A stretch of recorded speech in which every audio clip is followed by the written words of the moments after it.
我向全国的护农队们发起邀请，如果你的狗 OK 的话，来了吃喝我全包，我们一起护农。今天捡了个空投，已经准备好当老六了。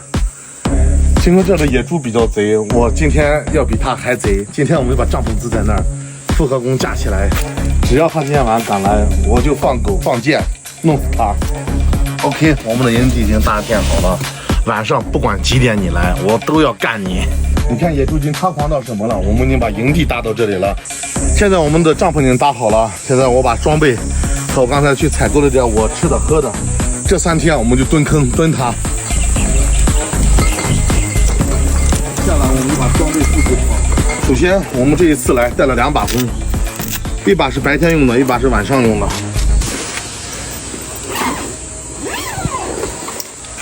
给大家介绍一下我们这款弓，真的是科技与狠活呀！野猪它一般是在那个中心开始吃，这的野猪下来一般是在晚上的12点。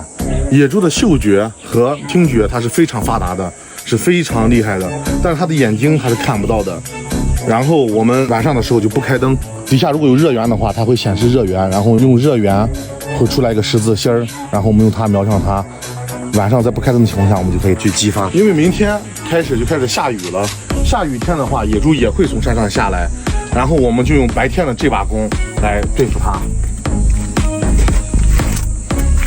剩下就是一些生活上的物资，现在让我们把它上到悬上，就静静的等待它们吧。一切都是随时可以激发的状态。在户外，人的脸是在月光下或者是在丛林里面是特别明显的，所以我们特意买了油彩，把我们的脸也给化妆一下。这样的话，它就造成不反光，野猪它就不会发现我们。好，我们已经准备 OK 了，然后我们一会儿就不说话了。这是正端对着玉米地里面，然后弓已经架好了。把卧撒已经挂上了，只需要发出很少的响动，这我们就可以射它。这是我们晚上睡觉的地方，床铺。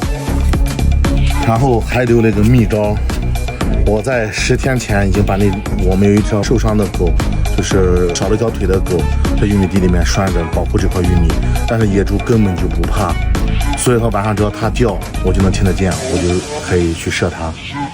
给大家看一下有意思的东西啊，看这都是知了猴，你看。满树密密麻麻的都是知了猴。在此，我向全国的护农队们发起邀请，如果你的狗 OK 的话，来了我吃喝我全包，我们一起护农。在此，我也邀请所有的粉丝朋友们来到我们猎人小屋做客。